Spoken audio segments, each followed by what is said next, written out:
Welcome to The Class Athlete, the ultimate podcast for parents and coaches dedicated to fostering the holistic development of young athletes, hosted by the founder of The Class Athlete Youth Athletic League, Roy Bova. Each week, we'll dive into the topics that matter most, from effective coaching techniques and nurturing talent to fostering teamwork, sportsmanship, and mental toughness. We'll explore the latest trends in youth sports, we'll debunk the myths, and share practical strategies that empower parents and coaches alike. Let's make every game a lesson, and every lesson a victory.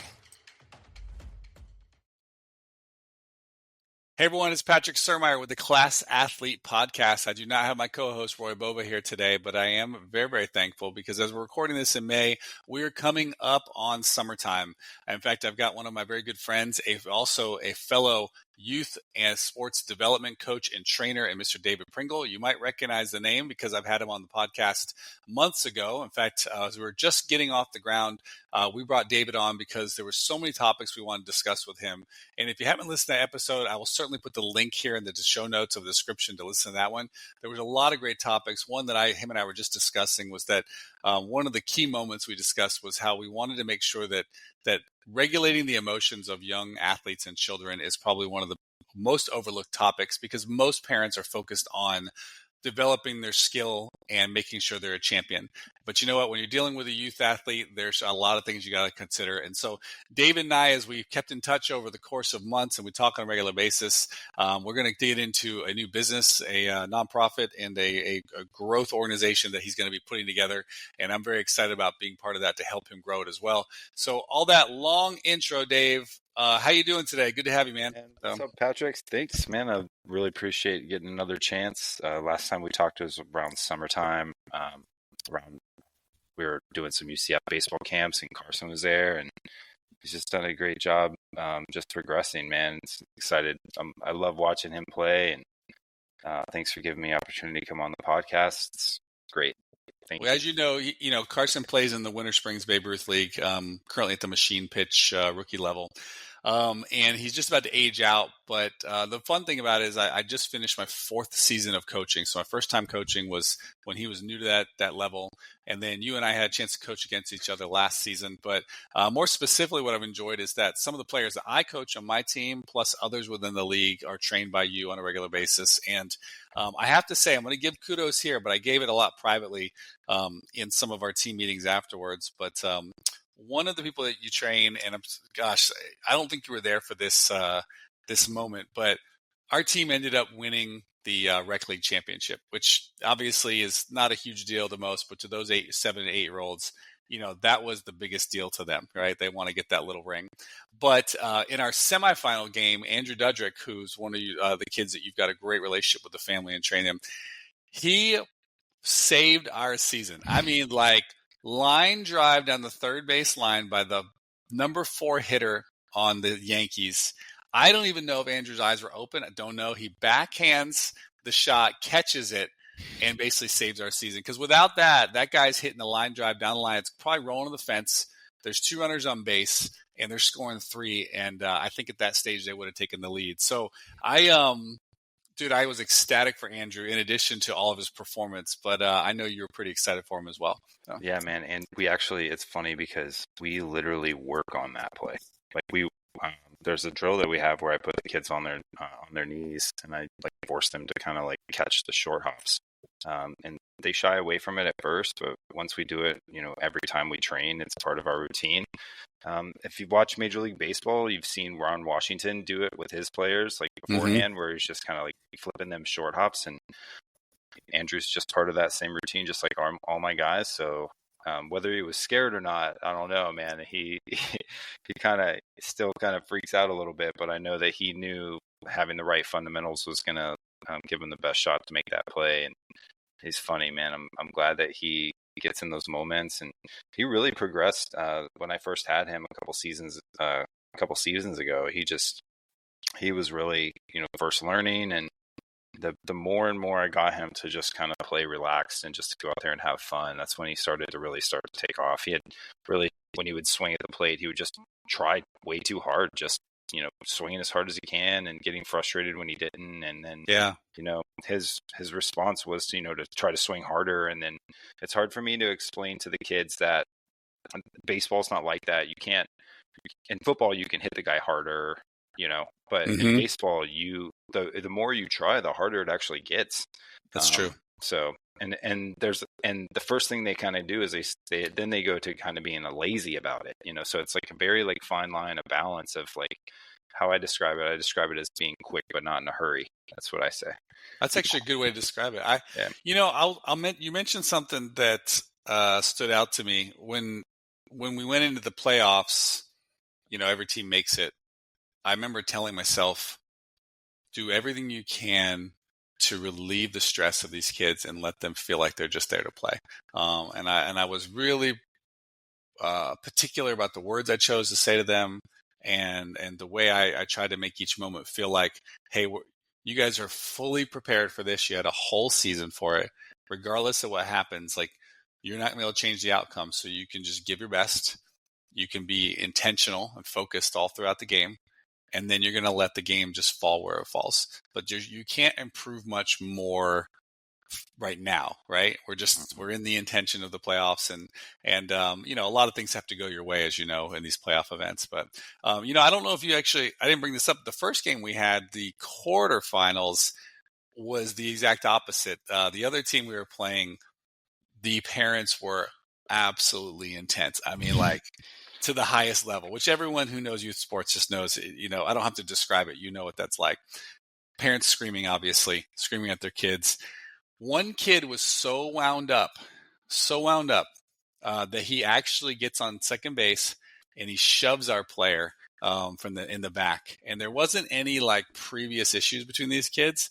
I just think he was just so wound up, and like, he messed up. He shouldn't have done that. But the reality was, it caused an uproar amongst the parents, and a lot of complaints to go along with it. So we almost had one of those moments where I was embarrassed for how the parents acted, but totally inappropriate, right?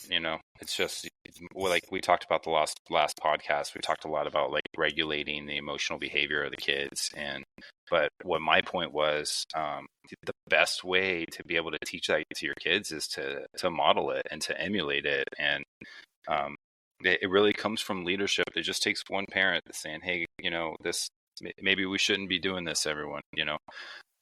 And sometimes you got to be the courageous one that does that, and hopefully this type of podcast will help parents understand that they do have an ability to control the game, but that's the only way they have the ability to do it. The kids are going to go out there and they're going to play how they play, and the coach is going to coach how he coaches, and you just need to be a parent and watch and just try to be mindful of how you're acting, because your kids are watching everything you do, and because they feel embarrassed, man. They feel embarrassed when their parents are acting up. They're not.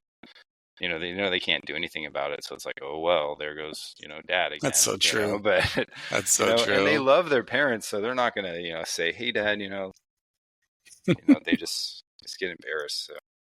But Dave, I want to transition for just a second in this topic. So, as you and I both know, every parent out there is willing to spend almost any amount of money necessary to give their kids skill lessons, equipment. That's the most common you see, right? Opportunities to be on a better team, a competitive level team, whatever you want to describe that. Parents call them elite teams. They're not an elite team at this age. Yeah. But the point being is, we're all care for our children enough to give them the competitive advantage. The area that's being overlooked, and you are addressing, which I'm very thankful for, is how do we prepare their minds? And that's in their confidence and their emotions, and sometimes a strategy. The game of baseball, in my opinion, specifically, because that's where you're an expert, the game of baseball is a game of chess. It's a lot. Everybody is making a chess move each individual time. And you've created a new business, which I'm excited about, and I want to actually ask you about and have you describe a little bit, called Brains and Bases. And I think where this fills the gap right now is not in the gap of technical skill, because you do train that, like you offer those services, and there's a lot of people that do. It's not in the equipment side, but it's in the ability to help a child strengthen their mind and emotions when it comes to them being a competitor and a leader in their sport. So can you Can you describe a little bit of like what your motivation came from, and then what your vision and intention is for this? Thanks. I really appreciate giving me a chance to talk about this. This is really something that really means a lot to me. I just have always given my time back to the community, just coaching baseball and not really looking for any monetary value out of it. And that's when I realized that I just need to kind of just go all in at, starting the actual, business of it and starting the charity. And right now I'm just focused on getting eyes on the charity through content, creating content on the different platforms, writing articles on LinkedIn and posting success stories of my players, just focusing on the mental side of what they've done and where they've come from and what we've worked on, and just to help kids around the area just with their mindsets. We got it twisted. A lot of the parents have this game twisted, and it's not about, it's about winning and competing, but it's about so much more than that. It's things you learn about, the life skills that you learn about grit, determination, and like you said, confidence, how to regulate your emotions. But I will say, again, just like modeling the right behavior for your kids, I have worked with a lot of parents already. Is really surprising. I've had some random parents just, after I've just met them, they reach out to me the next day and we're talking about, whether it's like playing time or where their kid's playing on a position, or whether, we should keep a kid in rec ball or pull them out, or, this kid's struggling in school and he's getting in trouble at school. So like, what do I do? Do I take the game away from him? Or, and then those are real conversations that I'm having with parents. Mm-hmm. And the thing about being a parent is no one gave us a roadmap on what to do. Like really, like That's true. They never really did. And if you're listening out there and you're a good parent, like you've done this yourself. This isn't like somebody told you what to do. Like this is what you've built is what you've built, and it's because of your actions. And whether that's good or bad, that's just how it is. But no one's given us a roadmap, and we just sometimes we need the community to come together to start acting a little bit better. And and it's not.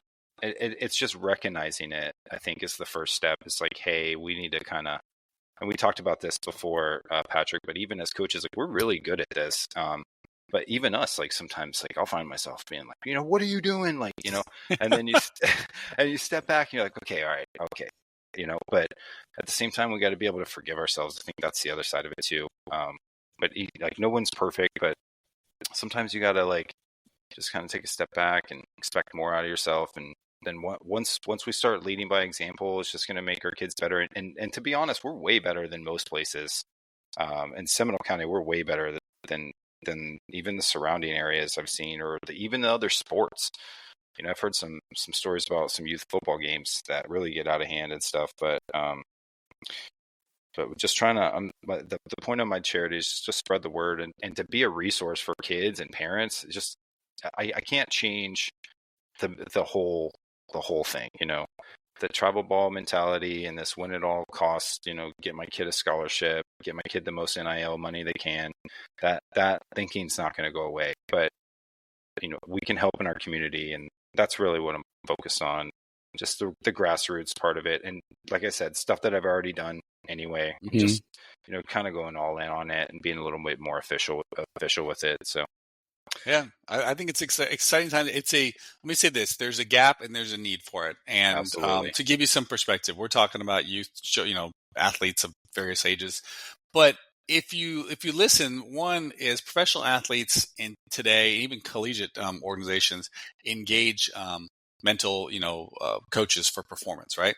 So, and that's that they recognize that to be important. Today in the world of therapy, there's a lot of people that are in therapy, and it was kind of a taboo topic, years ago. Now it's just a common characteristic of people to consider therapy. I view it as a way of not working through issues, but sometimes just developing the mental strength that you need, if you were to be in therapy. And there's a lot of people, parents I talk to, that think when their kid's having a behavioral problem that they probably should jump into therapy. What I would say is you need, if you're going to stay in the sports route, which a lot of people do because it keeps their kid out of trouble, is you're going to need a mentor, someone like what you do with Brains and Bases to help guide them through that as well. One thing I love about baseball is that because the way the sport's played, after every play, you have a downtime and before the next play happens. Football does have that, but not as much. And then you've got basketball, which never stops. Well, in baseball, I really wish that it was allowed in the youth leagues that we could coach in the moment after it happened. If I had the ability to go out to the second baseman just right before the next pitch or next batter and just give a little guidance. Hey, remember what you did here? Remember, we're going to move here. Remember, this is our play. Like that one-on-one coaching would be, just optimal. But, obviously it just they don't allow it through the rules. But, if we could be out there as coaches just roaming and guiding them, it would just be awesome. And especially when it comes to, once again, regulating their emotions. I can't tell you, I've had several kids just this last season that they're very good. Their expectations are so high and their their competitive nature is so high. The parents are great. They don't wind the kid up, but the kid he would get emotional and make a mistake. And eventually he'll outgrow that. But in this season in particular, we were having to work through those things. And, I think that what you offer is going to be great with this. Yeah, I agree. You brought up some good topics there. Dave, I want to ask something though. You said to me before we started recording, I was referencing how I call it playtime, competition time, and training time, but you had a far better description as to how you look at the training of a child versus the game time. Tell us what the phrases you use and what that means. So it takes me a while to get my kids, especially my younger ones, to kind of understand this. But how I describe it is, when you're training, you're like an animal in the zoo, right? Mm-hmm. You're getting fed, on a certain time. You know when your next meal is going to come. You know that it's going to be chicken and rice, and when you get to a player working in the cage with me, that's how I describe it. It's I'm feeding you. I'm giving you. We're working on pitches on the outside corner, or we're going to work on driving the ball the other way, or we're going to work on hitting the ball on the ground and don't swing at this one. Well, when you get into the game, it's more like an animal being in the jungle. Now, this animal who's been fed all their whole time that they've been at the zoo, and now they get thrown into the jungle, and it's like, hey, go do your best. But they don't know how to hunt, or they don't know where to find food.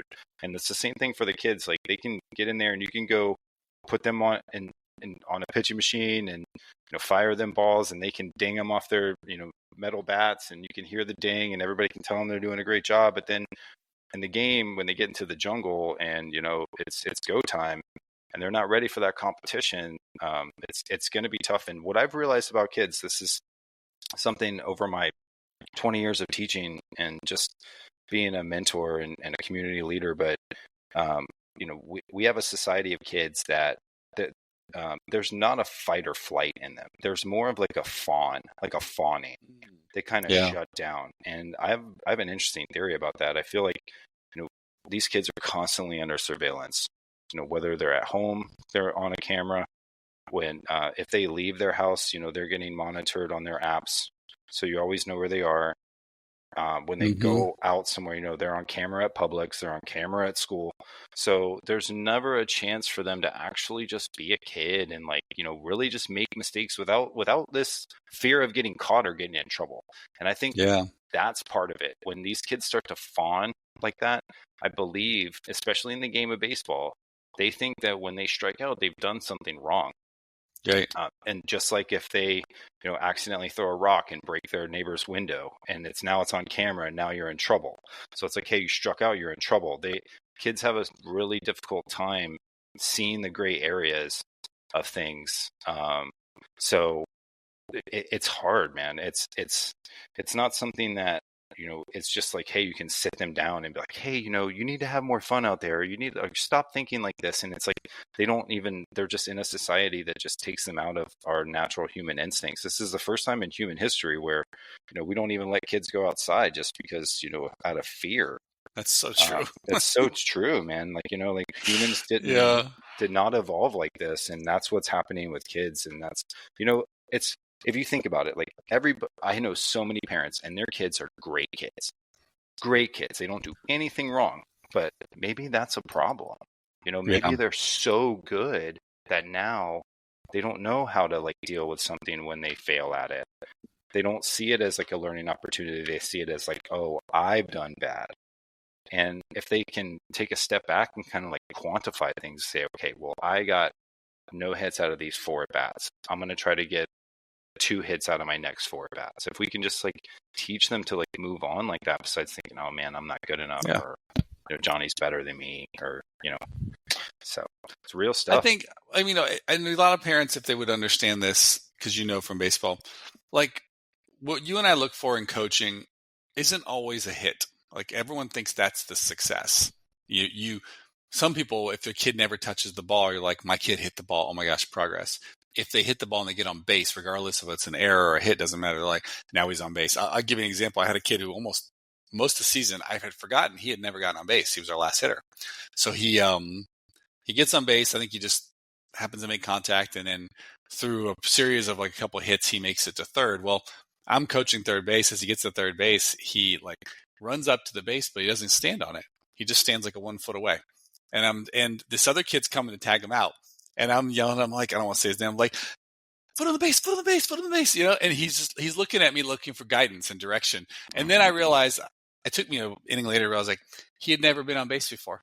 He had never been to third. Like he didn't really know what to do. And the point is like, when I look at that and parents are like, we got a hit, that was success. I look at it like, okay, what was the quality of your swing? Was your timing on? Did you have good timing, right? Did you make progress from the day before? Because sometimes we're not at hit level, right? And it's like, okay, I don't think you're going to get a hit today based on what I've seen. But if I can see that your timing's on, the quality of your swing is good, your pitch selection is good, hey, I see good things happening, and we'll go work the rest, right? Because as we all know, progress is made in private, with all the activity and practice that you do, and then you show it up in the game, Right, that's right. In baseball, when hitting, is timing, and this is another point that I was going to get back to, but timing is more important than how hard you're trying. Right. Like way more important. And I think that's where kids struggle, is like, I gotta try harder to do this. And that's only going to make you worse. Like it's only going to make you more frustrated. It's only going to make you more like, not balanced in your swing, or it's going to make you, jerk your head off, like to where like, you're pulling off the ball, or, so. Well, Dave, I want to transition a little bit. We were talking as well about an event coming up here in Seminole County over at Soldiers Field, and how important it was to those who live in Seminole County or maybe just know the area. Can you tell us about what's going on and take time to promote that? So one of my somebody I met very recently, Danny Trossett, who was on a podcast recently with you too, really big influencer in our area, went to Bishop Moore. So did I.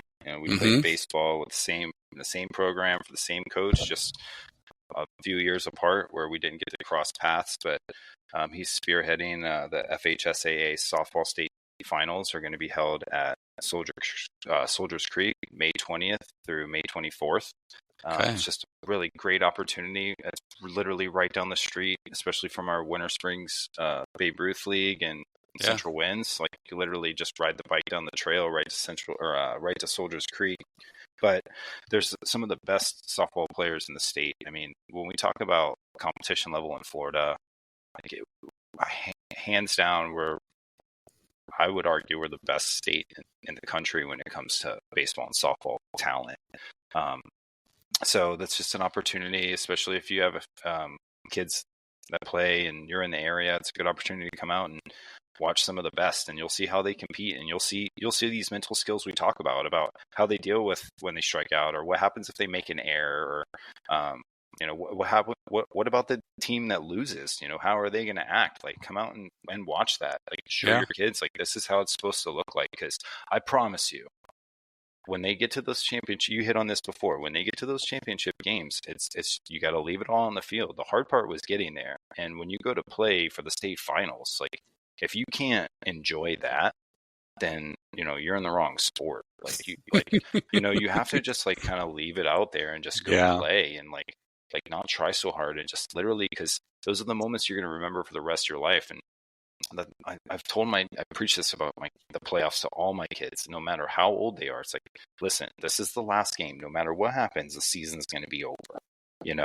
And Mm-hmm. are you going to be sad or are you going to be happy about it? Either way, like, make the decision now. Like, are you going to miss your friends? Okay, cool. Then you're going to miss your friends whether you win or lose. Yeah. Are you going to be happy the season's over? Cool. You're going to be happy if you win or lose. Like, win or lose, guess what? We got a team party and we're going to be at the pool and we're going to be eating cake. So in the grand scheme of things, it doesn't matter. And I promise you, those coaches that lose, that come in second in state, if you ask them, they still believe that their girls are champions. And Yeah. like, you can't take anything away from it, even if they lose. They've made it, and those coaches will tell you all the mental adversity that they overcame. Every single one of those teams, win or lose, there's something that happened in their season that they had to overcome, whether it's an injury to a star player, or something happening at school, or losing 5 games in a row, or having to have somebody switch a position, or losing a catcher, or not having somebody eligible. So there's so many things that can go into that. And I will say, last year, Seminole High School went to the state finals, and this year, Lake Brantley is one of the best in the state. So Are they really? Yeah, regardless of classification, they're on a roll right now, and they're supposed to be favored, to be one of the teams that literally gets to play in our own backyard. So That's great. Yeah, I think that's really, I'm really excited about it. Just simply, like, I could walk there, so it's just a great experience. And Soldiers Creek, I remember playing there when I was a kid in the 80s. Actually, it's funny because my first UCF baseball camp, a Jay Bergman baseball camp, was held at Soldiers Creek. Was it? Yeah. And now, like, I went to baseball game when I was a kid. Yeah. Right there. Yep. And then, now in less than 30 days, I'm going to be working the UCF camp again. It's just crazy how it's such a staple for our community. And now we get to showcase it. It's just, if you haven't been out there recently, man, it's completely redone. And I've been there. Yeah. Carson's gone to practice with some teams out there. Looks great out there, man. I'm excited. Well, Dave, you do a lot of great things. I mean, like, for those who are, train with you, obviously you've got big time advocates. For those listening out there today, I'm going to put David's contact information on here, but you can find him through social media and LinkedIn as well. And, I'm sure you're willing to take on some new trainees if necessary. But, for the sake of Brains and Bases, this is a nonprofit organization. Not that we're asking for donations, but if you feel that this is an important part, something you want to give to, make contact with David. I think he would certainly love to give you his vision as to what he wants to do and help these children. And, I know that we've interviewed a lot of individuals who are very focused on just making sure that kids have the best opportunities. I can't state enough that we as parents have the ability to make it the greatest memory ever, or potentially the worst memory ever. It all just depends on how you choose to go about it. And, Dave and I offline were talking about before we recorded that we both have really, really amazing memories with our parents, our fathers coaching us, and other coaches in our life that, I almost, like, subconsciously, inherently want to be on that field with my son, just because it's a safe space and it's a very happy space for me, because I want to be able to give back in the same way that I received. And I know Dave feels that way as well. To have a good coach in youth athletics, it's actually more rare than you realize, because we're all volunteers and we're all there to give our best, but it doesn't mean that we provide the best experience. And so, Dave, I think you do a great job of that, and making sure that you give that to your kids. Thanks, Patrick. You do too, man.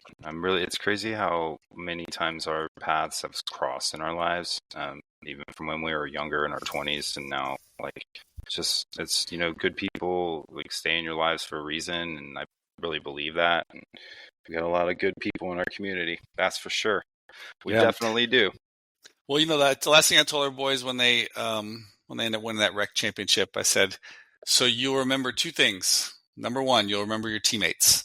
I said, you always have memories of who your teammates were. I said, you'll remember that you were a champion. I said, you will not remember 1 hit, 1 error, 1 drop ball. You'll remember none. I said, you will not remember any of those. I said, when you get older. I said, for whatever reason, your 8-year-old level, your 8-year-old self just won't remember those details, but you will remember being a champion and having teammates. Yep. Painting eye black on your face and everything. I always end with a trivia of sports, but I've got something different today. Okay. It's not a trivia. I actually need you to clear something up for me. It was a softball game. I saw this come through my social feed yesterday. Okay. Okay. It was Alabama softball, and I don't recall who they were playing in the video. Might have been South Carolina. So a girl hits a home run out of the park. Okay. She rounds the bases. The entire team comes to celebrate and greet her at home plate. You've seen this happen before. The camera can't catch it, but she jumps on home plate, but I guess she misses home plate. Okay. Okay. The umpire clearly, as he puts it there, it's like he sees her step, but he doesn't make a motion, because as you know, you don't make a safe or an out motion. You can't say safe or out, right? He just sees it. Now there's no audio, so I don't know what's going on, but they obviously went and got the ball back from out of the park. Okay. And they come back and they tag her out, and he calls her out. The question I have is this: when a ball's hit out of the park, like literally leaves the field, shouldn't the runner have the ability to go back and tag home plate without any consequence, because the ball is gone from the playing field? Or do they have the ability to go and get it and bring it back? I don't know, maybe. That's a crazy question. He called her out, and it was controversial, and I thought to myself, I would have said not that she's safe, but that she must go back and tag the plate. So for me, when I think about this play and this call by the umpire, I feel like all I can think of is, if a player leaves, vacates, I guess, vacates the intent of touching the plate, like Okay. she turned her back and started walking towards home, like the dugout, like she's done with it. I think that it's a discretion call actually by the umpire. I don't know if tagging them was it. This play, it's funny because the first, I think of a play specifically that I saw this spring at my son's game at Lyman High School. It was a JV game. One of our kids struck out on the drop third strike, and he was allowed to run, and he started to run, and then he stopped because the team that was playing defense didn't know that the player was allowed to run, and they started leaving the field. So the player thought that he wasn't allowed to run, and he stopped running and turned around and started walking back to the dugout. And I was watching it from the stands, like, what is happening? And I saw the umpire call him out as soon as he turned his back for leaving the base path, crossed the line. Well, as soon as he crossed the line to go back to the dugout, he was called out. So that might have been it. Once you vacate the intent of it, but it's crazy because he got deep by the defense who didn't know what was happening either. Dude, he should have. He should have done. He should have chilled down the line, let them all run off the field, and then start sprinting around the bases. Can you get more than one base? No. Yeah. Until they tag you. He should have slow played him. So. Yeah. Well, it's the kids nowadays, man. They don't really know the little intricates of the game. That's what I mean. They can get into the zoo and they can hit in that cage, and you can hear, you get them that $300 bat, and they're hitting on the barrel, and they're pinging it, and that's got the analytics, and they're hitting it at 60 miles an hour off the barrel. Yeah. But guess what? If they can't run bases and they don't know where to throw the ball in defense, or you're just wasting your money. Like, you might as well just go buy a $100 bat from Play It Again Sports in Winter Springs. I mean, that's how I feel. It's true. Truly, I'm of the mindset that, like, I look at the rec team, 11 players, 11 bats. I'm just like, guys, we need 3 bats. Yes. We need a 28, a 29, and a 30. That's all we need. We need those inches. Maybe a 27, 28, 29. We just need we can share them. You know what I mean? Like, why does everyone need their own bat? And, so anyways, we could go on this forever, but, well, dude, it's awesome. I'm going to put all your contact information in the show notes. Hopefully those can find you. I need all the follows and likes and shares I can get. There's a lot of positivity I'm trying to spread, and I need some, it's funny you talked about the donations and stuff, and that time will come, but right now it's just about putting in the work and just building the connections and the relationships, because I've already been here for long enough, and we're not really going anywhere, and my son's helping me, and I'm getting my kids involved, and I'm trying to build things for my kids for when they get done playing too. And there's a big vision here, and I need a lot of help from the community, just in the form of support, and that's it. So cool, man. Well, thanks for your time, buddy. It's good to connect with you. Thank you so much, man. We'll talk later. Thank you so much.